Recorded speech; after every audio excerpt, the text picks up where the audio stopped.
Keys to Experiencing Azusa Fire, Lessons from the Revival That Changed the Landscape of Global Christianity, will finally be released this April at the 118th anniversary of Azusa Street. Now, I had planned to ask Rick to write the foreword for this, but the publisher had a better idea. He said, ask Rick to write a chapter on how the Azusa Street revival speaks prophetically to what God is doing today. I did. Rick said yes.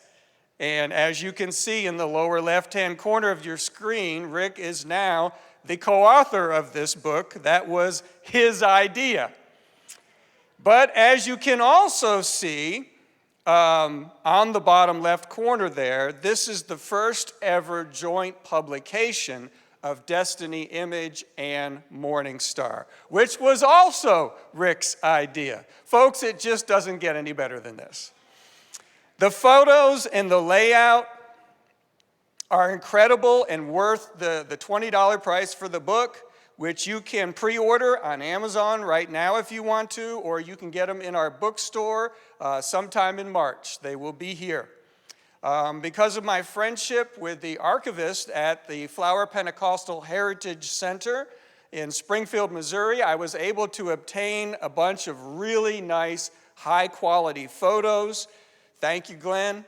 Plus, I found some really cool photos from the Southern California Historical Society, like this one. Check that out. When William Seymour arrived in Los Angeles in 1906, this is exactly what he saw when he arrived there. I mean, this makes you feel like you're actually there.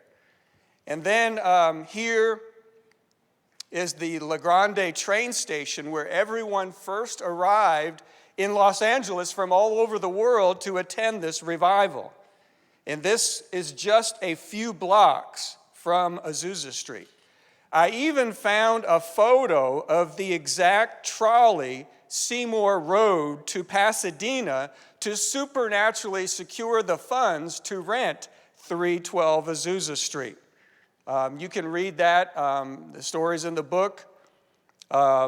Supernatural how the Lord led him to Pasadena and just walked in somebody's house, and the rest is history. I mean, they took up an offering, and it was exactly the money that he needed to rent the building. By the way, all those photos that I just showed you were all taken in 1906. So I'm telling you, this is just God, how all of this was put together. The first time I studied Azusa Street for the Pentecost to the Present books, I studied it from a linear viewpoint, meaning the events leading up to and after, okay? This time I studied the revival from a lateral or panoramic view because I wanted to know what was God doing in Los Angeles in 1906. And I was shocked.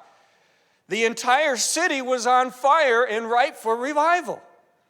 The First Baptist Church of Los Angeles was having revival meetings. British-born, Spurgeon-trained Pastor Joseph Smale had just returned from the Welsh revival.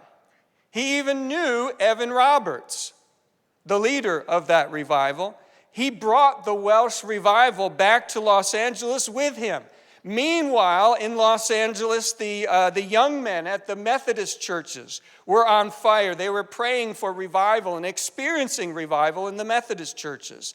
The Free Methodists had a settlement there in Los Angeles at the time, brand new settlement. And then this guy, that's Evan Roberts there. And then Dr. Finis Yoakum, who was a John Alexander Dowie figure, was also in Los Angeles at that time. Dr. Yoakum was a medical doctor who had been injured in a buggy accident when he lived in Colorado and then moved to the warmer climate of Los Angeles, hoping that it would help him recover from his injuries. But instead, he was supernaturally healed when a Missionary Alliance pastor laid hands on him. And then he just left his medical practice to really start healing the sick.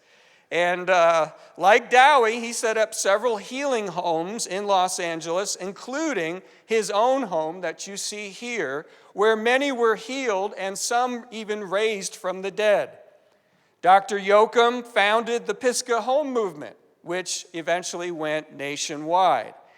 And then there were these holiness missions, black and white congregations all over Los Angeles that had recently split off from the Methodists, and they were also having tarrying meetings for the Holy Spirit, and the Holy Spirit was showing up in many of those meetings. There was even a group of Armenian immigrants who were meeting in this home. Demas Shakarian, founder of the Full Gospel Businessmen's Fellowship, which was part of the charismatic movement that we were all a part of, had a grandfather by the same name living in Los Angeles in 1906, who you see here.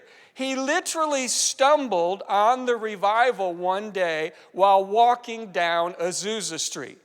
Demos heard people praying in tongues and shouting and dancing just like they did in Armenia before they moved to America. In Armenia, they were called spiritual jumpers and leapers because they skipped like calves and jumped when they worshiped God. Demas and his brother-in-law couldn't believe that there were Christians in America, much less in Los Angeles, who shouted and sang and jumped and danced just like they did in Armenia. They couldn't believe it. So with all these groups in Los Angeles in 1906, on fire and ripe for revival, I asked the Lord, why did you pick this group on Azusa Street for your next worldwide revival and movement? He said, because, that's the grandfather there, because they were the humblest. And then I started reading the testimonies of the people who were actually at the revival, and guess what? Every one of them said the same thing. What a humbling experience it was to go there. It was like Mary and Joseph and Jesus in the stable all over again. Oh, and guess what 312 Azusa Street had been used for just prior to holding revival meetings? A stable. The building was originally the home to the St. Stephen's African Methodist Episcopal Church, the first black congregation of Los Angeles. In the original church, the upstairs second floor was the sanctuary. You can see the congregation here on the stairs leading up to the sanctuary. The first floor was where the church members parked their horses and buggies. But then the Methodist Church moved to a nicer part of town and rented the old building to a number of tenants. So even in 1906, Azusa Street was in a bad part of town.